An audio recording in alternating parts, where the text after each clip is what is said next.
Here's some information about the XBT-0. Currently, man looks like a disturbing version of Happy Man, the mouth with lockdown covering his two pixels of screaming people with bloody eyes and cold stare. This might be the first entity you can find in the T section. Man will spawn either in the current room or the previous room, and will open a mouth full of screaming people. If a player gets too close, it will give the player a nausea effect, making them vomit, and also takes damage to players of unknown how much. According to the description, the design is unofficial, so we don't know the actual design yet. Note, do not credit yourself. Here's some information about the XBT-10. D10 appears to be a melting white tapping face with a SCP-087 faces mouth and renderment faces eyes, both eyes being stacked on top of each other. The eyes in game most likely will orbit around each other, as shown in the Scratch project. From what people know, it will probably act similar to A4-E5, but slower. It also constantly changes the pitch of its sounds. Here's some information about the XBT-25. The entity appears to be an E25, C25, B25, but fully blind, and it is slightly melty on its mouth/eyes in the way that it's possibly rotting. There is also its flesh or blood and bones in T25's teeth, proved in either gallery or any section of the page. T25 will start out fast, unknown how fast, then once it hits the door it will stop, then go slow similarly to T25, unknown how slow. Finally, once it hits the last door or lobby it will go very fast, until it goes back to the room. T25 will probably act like A25 but change its speed and redounds rather more or less. Here's some information about the XBT-4E5. T4E5 will most likely be the third entity you will encounter in the T section.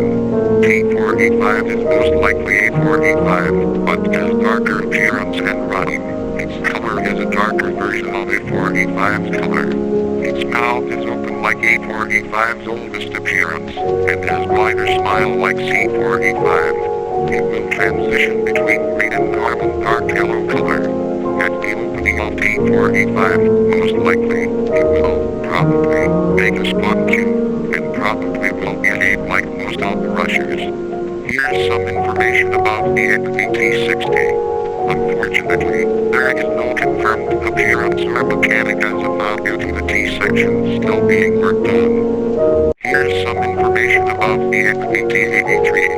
T-83 appears to be a red smile with red mouth and blue eyes. The colors swap positions constantly, along with the trail accompanying him. From what we know it will probably rush to the latest room and ask them the riddle. If they answer the riddle wrong they probably die. Here's some information about the XBT-110. Just like T60, T-110 has no confirmed design, and no confirmed mechanic. Here's some information about the XBT-114. Just like T60 and T-110, no design or mechanic, unfortunately. T-114 has been scrapped just like T-256, because it is hard to code. Here's some information about the XBT-120. T-120 appears to be a Cyclops-like entity with a very unnerving smile, and a very skinny and tall eyeball. Its mouth also may be the same as A4E5's mouth. Unfortunately, T-120 has been scrapped for the same reasons as T-114 and T-256. Here's some information about the XBT-144. T-144 will subsequently spawn in a timer for some odd reason, and will make a massive bang sound. It will wait 3 whole seconds before bashing down the door, and going back with a name script in distance of math point huge, or infinite. Once it reaches the lobby, it will make a door bang sound, and speed back to the current room after waiting 6 seconds, making eyes appear above where it's gonna check, again 5 to 10 rooms back, checking those with a combination of a name script